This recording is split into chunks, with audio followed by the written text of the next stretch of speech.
एक सेठ जी थे, सेठ जी का नाम है दानचंद। अच्छा, दान की बात सुनकर लोगों के मन में बड़े बड़े ख्याल आए। सेठ जी का नाम है दानचंद। इतना बड़ा कंजूस था, इतना बड़ा कंजूस था कि 10 पैसा भी ना छूटे जासे। वो तो अड़ोसियों पड़ोसियों ने इसका नाम दानचंद रख दिया था। इसकी पत्नी से कहे थोड़ा बहुत बुढ़ापा आ गया, थोड़ा बहुत धर्म पुण्य कर लो, दान कर लो, अंत में भगवान मिल जाते। ये सेठ जी कहे नहीं, दान करूंगा तो खर्च होगा, खर्च कर नहीं सकता। एक दिन सेठानी ने कहा ज्यादा कुछ नहीं कर सकते, आपके पास में तो गंगा जी है 4-5 कोस दूर, कम से कम सेठ जी जाकर एक बार गंगा जी स्नान कराओ। ज्यादा कुछ ना कर सको तो जाकर एक बार गंगा स्नान ही कराओ। बोले गंगा जी जाऊंगा तो किराया लगेगा।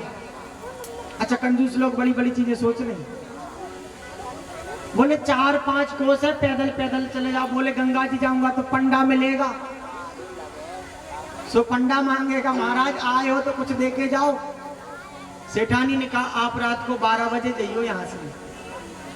सो 4 बजे तक सुबह होते होते पहुंच जाओगे। सुबह सुबह कोई पंडा ना मिलेगा।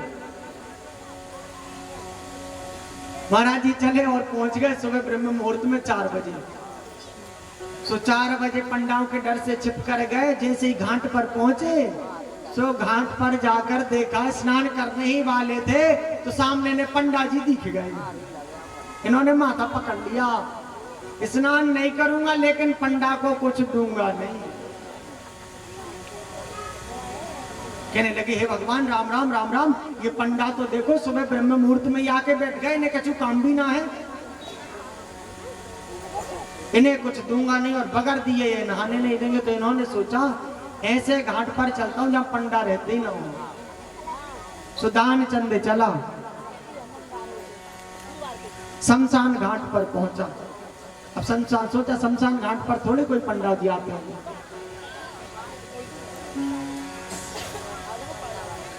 अब भगवान ऊपर से देख रहे थे तो भगवान ने कभी कभी भगवान भी बड़ा अच्छा विनोद करे।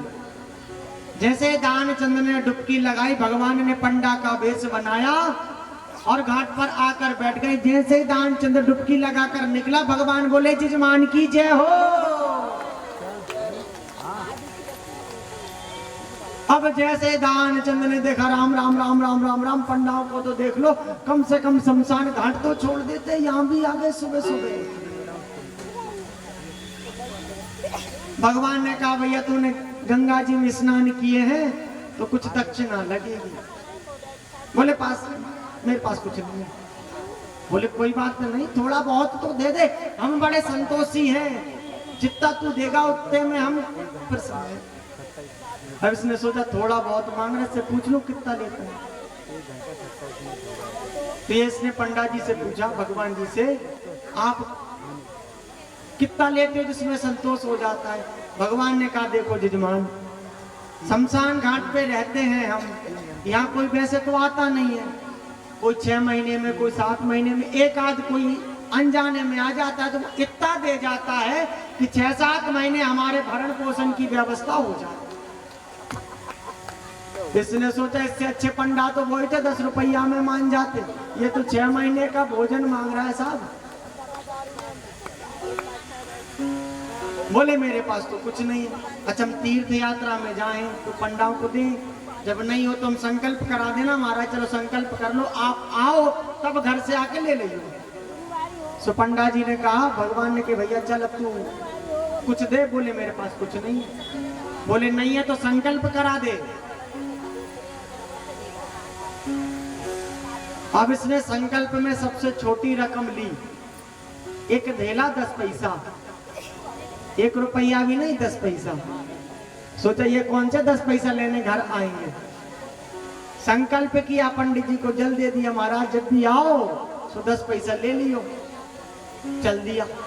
इसने सोचा अब ये आएगा थोड़ी तो पैसा बच जाएंगे।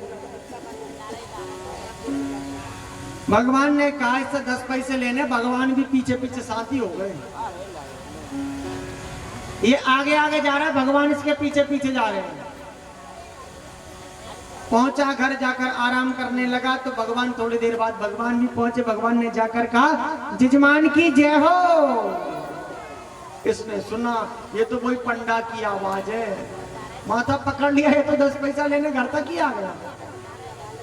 सेठानी से कहा इसे देना नहीं है, जाके कह दो दूर से आए थक गए आराम कर रहे हैं। सेठानी ने आकर कहा महाराज आपके जजमान दूर से आए थक गए आराम कर रहे हैं। पंडे हम भी थक गए, हम भी आराम करेंगे, जब तक भोजन प्रसाद ही लगाओ। अंदर जाकर कहा तो दानचंद बोला जाकर कह दो वो तो ज्यादा जोर से थक गए, तो बड़ी जोर से बीमार हो गए, जब तक ठीक नहीं होते महाराज तब तक नहीं मिल सकते, ठीक होने के बाद आना फिर मिलेंगे। सेठानी ने आकर कहा तो पंडा जी बोले देखो देवी हम उसके गुरुजी हैं, वो हमारा यजमान है। अब यजमान के प्राण संकट में है, उसके पास बीमारी आ गई तो हमारा धर्म बनता है गुरु होने के नाते कि जब तक वो एकदम स्वस्थ नहीं हो जाए तब तक हम यहाँ से जाएंगे नहीं, यहीं रहेंगे जब तक वो एकदम ठीक ना हो जाए। सेठानी ने कहा तो वो महाराज यहीं रहेंगे, तो सेठ ने सोचा वो यहीं रहेगा तो वो खाएगा भी पिएगा भी।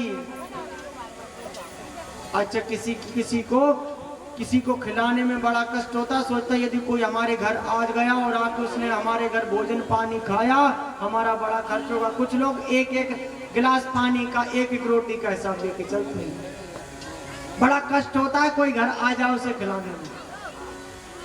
होते हैं कुछ लोग ऐसे, कुछ लोग कितने चालाक होते हैं कि वो ऐसी ऐसी बातें कर देते कि सामने वाला भोजन ही ना करे।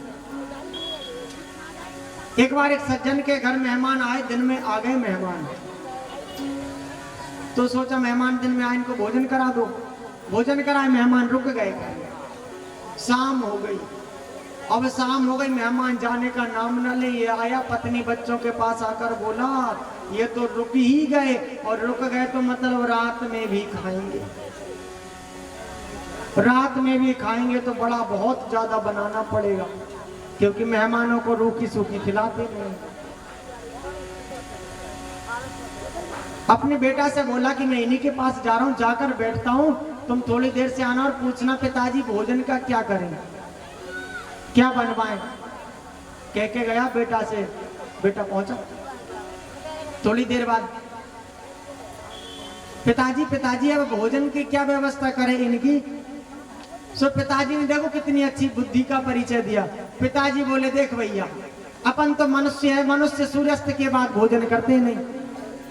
अपन मनुष्य है, मनुष्य तो सूर्यास्त के पहले भोजन करते नहीं। इनसे पूछ ले यदि ये कर ले, सूर्यास्त के बाद तो दैत्य करे भोजन। अब मेहमानों ने कहा ये तो घर बुलाकर दैत्य बना रहा है। मेहमान बोले भैया हमें भी नहीं करना, बेचारे रात भर भूखे पड़े रहे लेकिन दैत्य नहीं बने। ऐसे दानचंद ने सोचा ये यहाँ रहेगा पता नहीं कितना खाएगा। दानचंद ने सेठानी से कहा जाकर कह दो सेठ जी मर गए। अब सेठ के चक्कर में सेठानी भी कंजूसी हो गई थी। सेठानी रोते रोते आई, महाराज महाराज आपके जजमान तो मर गए। अच्छा चिंता मत करो, कोई बात नहीं, मर गए तो कुछ नहीं, ठीक है। अब देवी तुम अकेली हो, तुम्हारे बच्चे भी नहीं है, तुम अकेली क्या क्या करोगी। ये हमारा चेला था, हम इसके गुरुजी हैं, हमारा दायित्व बनता है अब हम इसका अंतिम संस्कार करा के ही जाएंगे।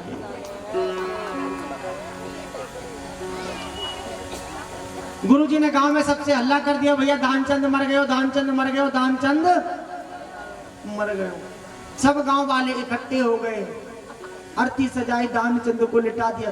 दानचंद भी इतना कर्रा होके लेटा है, श्वास नहीं चलाता, श्वास रोके लेटा है, 10 पैसा देने पड़े।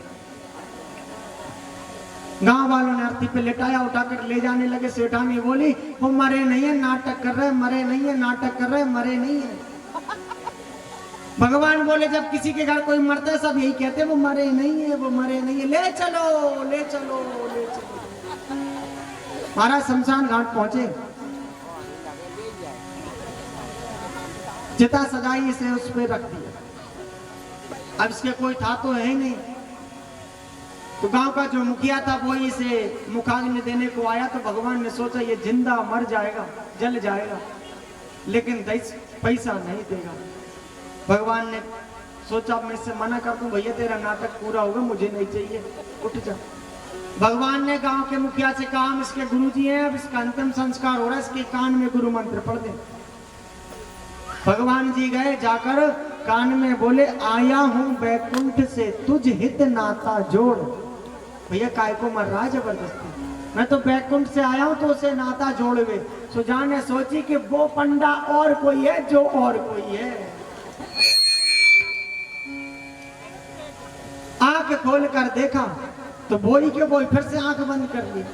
भगवान बोले जिंदा मत जल, जिंदा मत जल, तुझे जो कुछ मांगना है मांग ले, आया हूं वैकुंठ से तुझे नाता जोड़।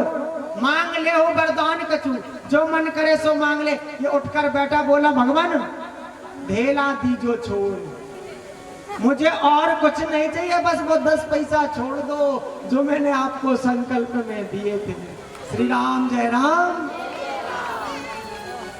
तो कभी कभी भगवान भी विनोद कर दे।